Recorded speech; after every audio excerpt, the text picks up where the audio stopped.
celebrating 16 years of possibility. Pilot Flying J and Halloran Hilton Hill present Anything is Possible. Today's guest, Russell Biven.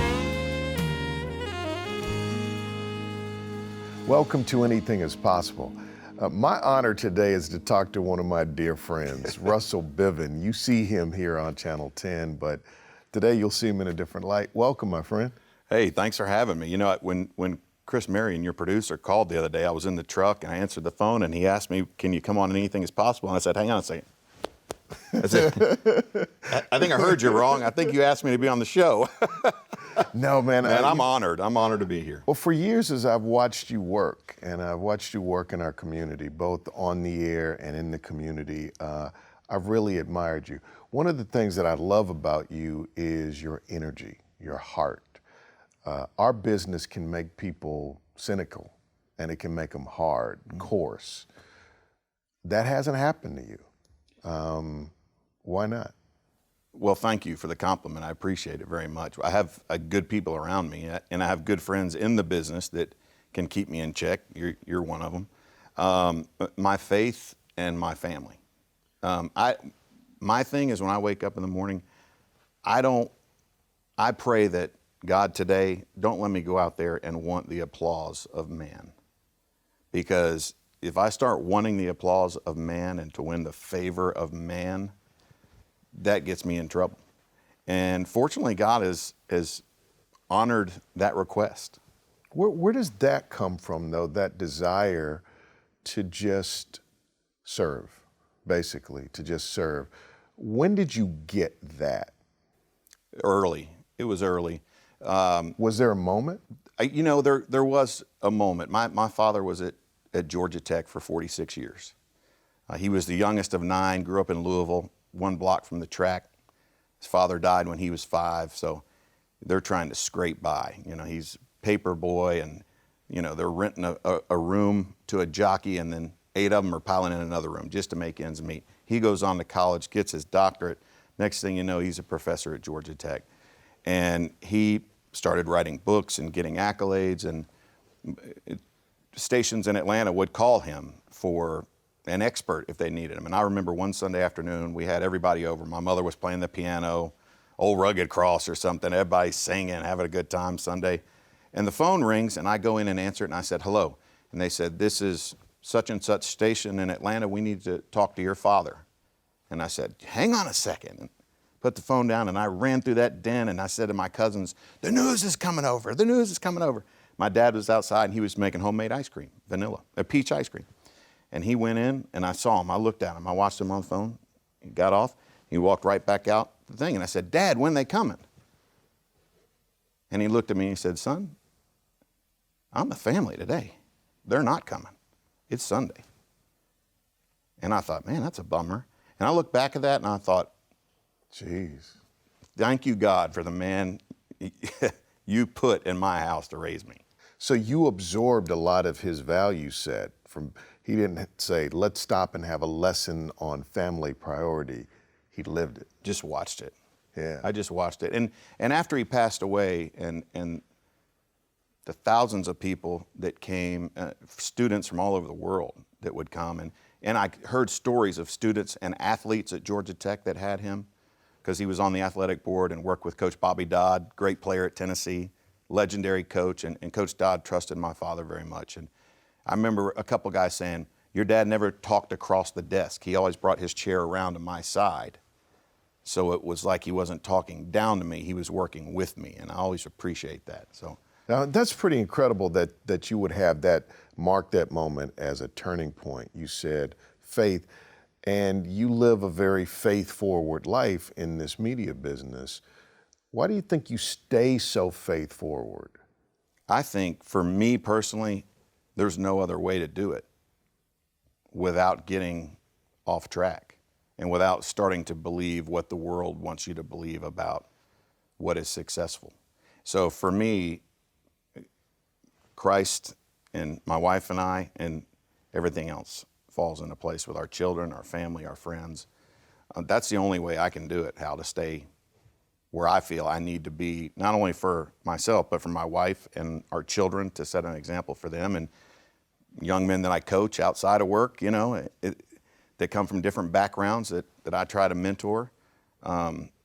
That's how I have to stay focused. Let's take a break. When we come back, I want to kind of take a journey through your story. I want to know how you ended up being a television anchor and a coach and a father and a husband. So we'll do that. This is my friend Russell Biven. You know him because he's on this channel. This is Anything is Possible. Possibility powered by Pilot Flying J, Covenant Health, Home Federal, and the Knoxville News Sentinel. Coming up. One of the places the businessmen would go was the YWCA cafeteria. They only let in white people. So Mom and a couple others decided, it's time. She said, Dr. King, he knew what we were doing, so he wanted to be the first one. She said he walked in and everybody walked out. Grew up in Atlanta. Mm-hmm. Your father was at Georgia Tech for 46 years. 46 years. Taught 35,000 students, more than anybody in the history of the school. Really? What was his area of specialty? He was finance, economics, and then helped with the athletic department with the students. Tell me about Mom. She's a good one. She's alive and well. We talk every day at 3 o'clock in the afternoon. She's still in Atlanta. Every day. If we don't talk every day, something feels weird. So if I don't, one of the kids will. But my mother is a lady that I say she is truly an angel on earth, and has taught me things about courage in the face of adversity, and how doing something that isn't always comfortable, but is right, needs to be done. Tell me that story. Well, she grew up in Alabama, and she graduated from Montevallo College, and she was hired as the teenage director at the all-white YWCA in Atlanta. And she went to the big city, come from a small town in Alabama. She went to the big city. And, she realized quickly that things weren't right. She didn't feel right about how there was an all-white and an all-black YWCA. So at one point, she called the teenage director at the all-black YWCA. And several of them, very courageous women on both sides, decided, we're not going to go to camp separately this year. We're going together. And here's how we're going to do it. We're going to meet in the middle of the night, both buses, at the bottom of the hill. We're going to get on one bus together and go to camp for a week. And they had a ball. They had an absolute ball. And, when you have passion, you can't sit still. So when they got back, they decided, let's keep going. Their cafeteria, Hal, was located in the center of downtown Atlanta. You had all the big banks. Coca-Cola was just kind of getting started. Things were really rolling for Atlanta. And one of the places the businessmen would go was the YWCA cafeteria. They only let in white people. So Mom and a couple others decided, it's time. It's time. This place needs to be integrated. And, my dad tells me, I'd get the call at Georgia Tech. We got a bomb threat. I'd go over, get Mom. She'd say, no, let's just hang a minute. We'd go back in. Next day, I'd get a call, say, we got a bomb threat. I'd go get Mom. She said, no, let's hang it. Every day. Because they decided they were going to open that restaurant to blacks. And the police chief was very progressive. He wanted this to happen. And the day it happened in 1960, he had Atlanta police all over that building undercover. And if anything happened, my mother was to go to the blinds and hit the shades, and he'd send everybody in. Well, her first customer was Dr. King.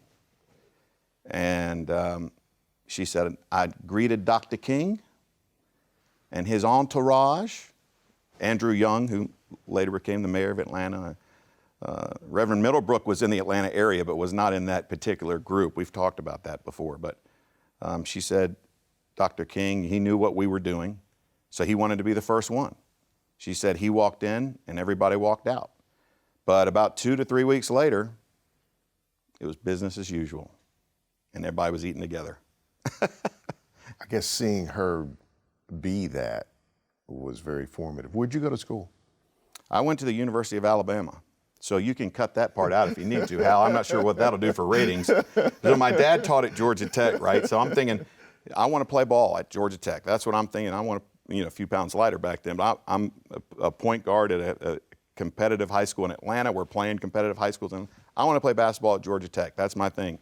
Just wasn't good enough. Maybe he could have helped me to a walk-on status, but I didn't want that, and he didn't want me to have that type of privilege of just getting something. So, and I wasn't that smart either. So I said, Dad, I did get in then at Alabama, and he said, come again? But I was able to get in Alabama, and we had a terrific time. What happened after Alabama? Well, during summers, I would come home to Atlanta. I always wanted to be a sportscaster. So living in Atlanta, CNN is there. And I thought, well, at the time, they had great sports programming. Fred Hickman, Vince Cellini, Nick was there, Dan Patrick was there. All the guys that were later on ESPN were there. And so I went down and they said, we don't have any intern spots open. So I didn't want to do anything with news, but I went up to World Report, which was a floor above. And they said, we don't have any things. And I said, I'll clean a trash can for you. And they said, what? And I said, I'll clean a trash can for you. Here's my number. Didn't get anything until 2 weeks later. They said, you remember when you told us you'd clean a trash can for us? I said, yes, I'll be down there. They said, you don't have to do that. Just come and help us get some videos together, watch them and that kind of thing. And U.S. World Report. While I was up there, I went back down to sports and said, I'm working up here now. So they hired me as an intern. And I watched sports as an intern for CNN Sports for a living. And when I graduated, Bill McPhail, that brought the Olympics, brought the Masters to CBS, was the president of the sports department and an executive at CNN. And he was in his 70s at the time. And I walked in knowing what kind of legend he was. And he said, you're ready to be a production assistant. And I said, I'm ready for whatever you need me to do. And I started as a production assistant in 95, and I was on air by 1997. Tick me through your jobs. CNN Sports, then they put me on, I was a headline sports anchor, which was just my voice. Then they put me on the airport network. So I was just on airplanes. So if people didn't like me, Hal, there's no turning me off. I mean, they're not jumping. Then they put me on international sports. So I was on everywhere but the United States. But I was talking about cricket, Formula One, and I went into Jim Walton's office, who later became the president of CNN, and I said, Mr. Walton, I would like to anchor an hour college football show. And when he got off the floor laughing, he said, you need to go somewhere for about 3 years, and then we're going to get you back. And another guy at CNN had worked as an intern at Channel 10. He knew Bob Kessling was going to be the new voice of the Vols, and there would be some opening at Channel 10, and he knew what type of reputation it had.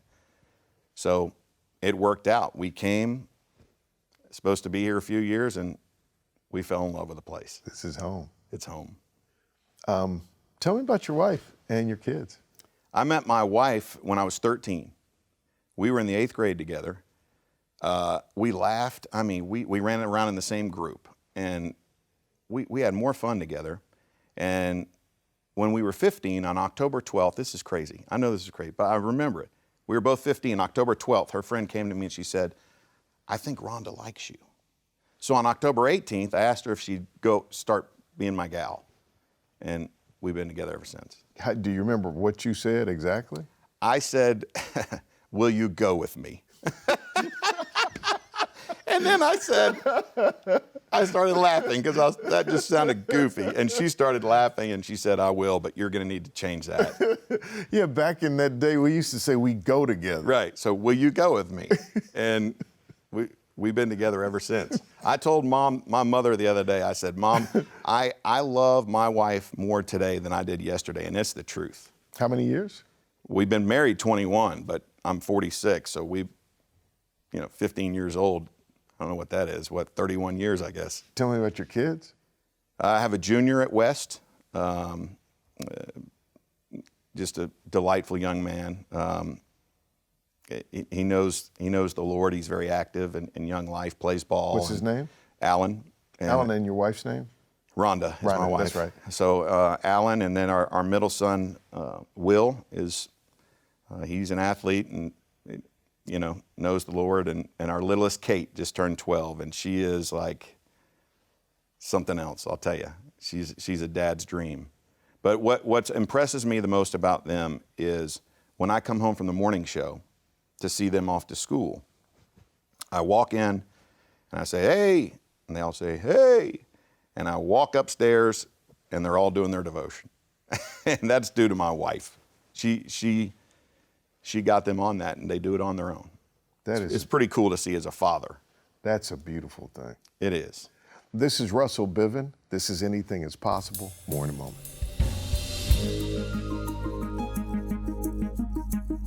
Coming up, I really believe strongly in the statement that if you're not living for others, you're simply not living. You're just not living. Welcome back to Anything is Possible. I still can't get over, will you go with me? You know I'm not going to let that Don't go, act right? like you're cooler than that. What did you say? Maybe it was said to me. Oh, okay. Then you are cooler than me. Russell, thanks for being with us today. So you coach. I do. When did you start coaching? What do you coach? I started coaching, it's my sophomore year in college. I had met with Wimp Sanderson, the head basketball coach at Alabama at the time, and he had Bear Bryant's old office, and I sat on that old sofa in Coach Bryant's office waiting for Wimp to walk in. That was an intimidating moment, but Coach Sanderson walked in and he said, "I'm going to put you on a reserve team." I was a freshman, and basically what that means is if one guy gets hurt, they go to the next guy on the team, and if he gets hurt, they go to the next guy on the team, and if he gets hurt, they may call the reserve guy. Right. But Robert Ory and Latrell Sprewell basically owe their careers to me. Right. Because I allowed them to play. And never got called, would watch practice, didn't do anything. And then the next year they said, "You got to gain 25 pounds," and I couldn't do it. And now I'm trying to lose 25, Hal. But from that point, I kept playing, but I started coaching down at the YMCA. And I've kind of done it ever since with our children because I want to make sure my time is invested in our family. But it's been good because of the experience that I had playing in very competitive environments in Atlanta to being a coach now from baseball or football or basketball, whatever it is. So it's fun. Right now I'm currently doing basketball. Tell me what you've learned about life and success and possibility. For us, our faith is, for us, if we don't have that, we don't have hope. And without hope, we're not moving forward in a positive direction. So, our faith in Christ is what drives my wife and me, and hopefully our children. So for me, that's number one. But even if you're not a believer, I really believe strongly in the statement that if you're not living for others, you're simply not living. You're just not living. Yeah. So our faith in trying to put ourselves or me last, because the world tells you get there to the top, whoever you step on, whatever you got to do, whoever has the most toys wins. I haven't done that, and I'm doing okay. I think people really long for people to be around that are positive and aren't stabbing you in the back and aren't, people want people around like that. And I want people around like that in my life. And, I think there's a lot of good folks, especially here in East Tennessee, that allow that to happen. I started our conversation talking about this energy that you have. I believe that the thoughts we persistently think, habitually think, create the energy that comes off of us. If you're persistently negative, you will give off a negative energy. But if your mind and your heart is calibrated to something positive, you give off a positive energy. And television is such an interesting medium because words and pictures come after energy. People can feel you. Right. And God has blessed you with a wonderful energy, but I think it radiates from the inside out, because if your life is organized around your faith and your family and giving back, it really does explain how you show up in the world and how you show up on television. And I think you are a blessing to our community. Every time that I'm around you, your energy is right. And, you know, the pieces that you put together for me today with your mother and your father, your experiences, the people that poured into you, and the fact that, you know, you only have what you give away, it's a powerful thing. So I'm glad to call you friend, and I'm glad you're in our community, being a light and sharing your light, and just being a darn good broadcaster who's itching to get back to sports. I see it. Hey, I can still do my ESPN3 stuff and that kind of stuff and be okay. But I want to say something quickly. I was having a rough day, I don't know, about a year ago. I was just having a rough day. Some things had happened. And I pulled into a parking lot and I get a text from you. And I don't know where it came from or why it did. And you said, "I'm praying for you today, brother." And I thought, God knows what he's doing and he knows what tools to use. And it helped me out. So I always appreciate the encouragement. Anytime, all the time. Yeah. Thank you, sir. All right, love you. Russell Biven, love you too. We'll see you next time on Anything is Possible.